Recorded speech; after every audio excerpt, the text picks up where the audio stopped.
En tenant compte du contexte macroéconomique et de l'analyse fondamentale, voici notre sélection de 5 thèmes d'investissement qui devraient surperformer en 2018 accompagnés d'exemples de sociétés pertinentes du point de vue d'une approche value. Sociétés à capitalisation élevée qui versent des dividendes. Les sociétés mid-cap capitalisent en bourse entre 2 et 10 milliards. Les large cap capitalisent plus de 10 milliards. Ces sociétés via leur taille et leurs dividendes constants sont normalement moins volatiles, les indices boursiers étant actuellement sur des niveaux élevés. La sélection de ce type d'investissement présente davantage de sécurité en cas de baisse des indices, à condition qu'elle soit acquise sur de bons ratios de valorisation. La société EDF par exemple, avec des capitaux propres part du groupe de 39,75 milliards d'euros pour une capitalisation boursière de 31,56 milliards au 5 janvier 2018, semble actuellement bien valorisée selon son bilan. Concernant les dividendes,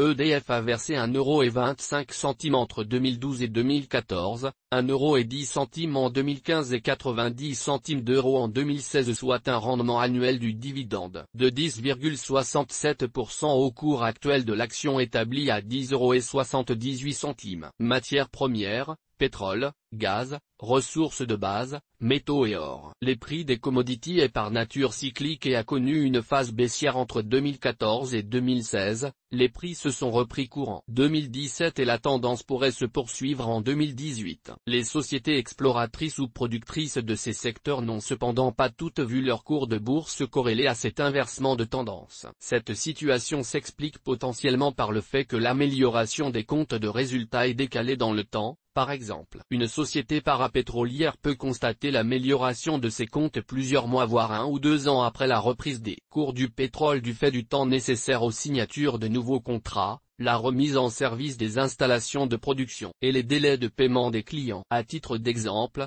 retrouvez l'analyse de la société Ansco dans le secteur parapétrolier concernant l'or. Les grandes politiques économiques des pays développés souhaitent tendre vers l'inflation. Si elles y parviennent, cette inflation devrait avoir une influence positive sur les cours de l'or. En complément de la lecture des comptes, l'investisseur intéressé par les minérorifères peut réaliser une étude prévisionnelle basée sur les réserves terrestres prouvées ou probables d'or possédées par ces sociétés. Médicales et santé, résidences pour personnes âgées et maisons de retraite. En considération du vieillissement des populations en Europe et aux États-Unis et des tarifs importants pratiqués par les établissements d'hospitalisation privés, ce secteur d'investissement semble rentable et pérenne. À titre d'exemple, la société américaine Senior Housing Property Trust est un important gérant de résidences pour personnes âgées. Son chiffre d'affaires est en constante croissance depuis 10 ans et a dépassé le milliard de dollars en 2016 pour un bénéfice net de 141 millions USD. La société a toujours été bénéficiaire sur les 10 dernières années et verse des dividendes constants de l'ordre de 8% à son cours actuel de 18 dollars américains et 44 cents par action. Investir en EHPAD est aussi un bon moyen de se positionner sur ce thème d'investissement tout en profitant des avantages fiscaux liés à ce type d'immobilier, que l'on investisse en tant que loueur meublé non professionnel, LMNP, ou par le biais du dispositif Censi Bouvard. Compagnie d'assurance, assurance de biens et de personnes. En ce début 2018,